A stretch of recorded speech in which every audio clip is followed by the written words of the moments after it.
जय माता दी। गुप्त नवरात्रि 19 जून 2023 से प्रारंभ होकर 28 जून 2023 तक है। इस प्रकार उदया तिथि के अनुसार 19 जून को कलश स्थापना का शुभ मुहूर्त 6:05 से 8:04 तक है।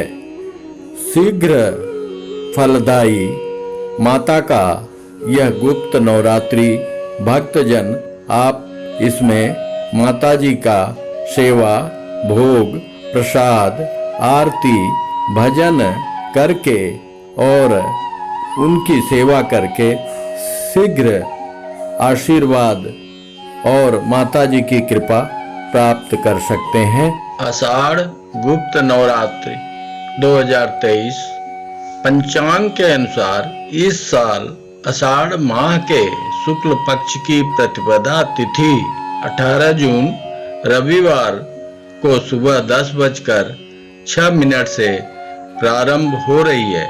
यह तिथि अगले दिन सोमवार 19 जून को सुबह 11:25 तक है। प्रतिपदा तिथि 19 जून को मान्य है, इसलिए आषाढ़ गुप्त नवरात्रि 19 जून से प्रारंभ होगी। यानी कि उदया तिथि के अनुसार गुप्त नवरात्रि का जो मान्यता है वो 19 जून को प्रारंभ माना जाएगा। जय श्री कृष्ण। गुप्त नवरात्रि 2023 19 जून से हो रहे हैं। गुप्त नवरात्रि आरंभ शीघ्र फलदायी है। 10 महाविद्याओं की उपासना 19 जून से गुप्त नवरात्रि आरंभ हो रही है। साल में 4 नवरात्रि आते हैं, माघ, चैत्र, आषाढ़ और आश्विन। इनमें से माघ और आषाढ़ में आने वाले नवरात्र को गुप्त नवरात्रि कहते हैं। गुप्त नवरात्रि में 10 महाविद्याओं का जाप, पूजा पाठ, तंत्र साधना किया जाता है। 19 जून से गुप्त नवरात्रि आरंभ हो रहे हैं। साल में 4 नवरात्रि आते हैं, माघ, चैत्र, आषाढ़ और आश्विन। इनमें से माघ और आषाढ़ में आने वाले नवरात्र को गुप्त नवरात्रि कहते हैं। गुप्त नवरात्रि में 10 महाविद्याओं की पूजा का विधान है। ये 10 महाविद्याएं माँ काली, दूसरी माता है तारा, तीसरी त्रिपुर सुंदरी, चौथी भुवनेश्वरी, 5वीं छिन्नमस्ता, 6वीं त्रिपुर भैरवी, 7वीं धूमावती, 8वीं बंगलामुखी, 9वीं मातंगी और कमला देवी 10वीं है। गुप्त नवरात्रि में साधक और तांत्रिकों का देवी की आराधना करना अधिक प्रचलित है, लेकिन बहुत से गृहस्थ भी गुप्त नवरात्रि में देवी की उपासना करते हैं।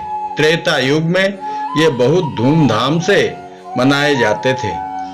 पहली माँ काली, पहले दिन 10 महाविद्याओं में प्रथम माँ काली की पूजा होती है। इनकी साधना से विरोधियों पर विजय प्राप्त होती है। दूसरी माँ तारा, ऐसी मानता है कि सबसे पहले महर्षि वशिष्ठ ने इनकी उपासना की थी। इन्हें तांत्रिकों की देवी माना गया है। इनकी उपासना से आर्थिक उन्नति और मोक्ष की प्राप्ति होती है।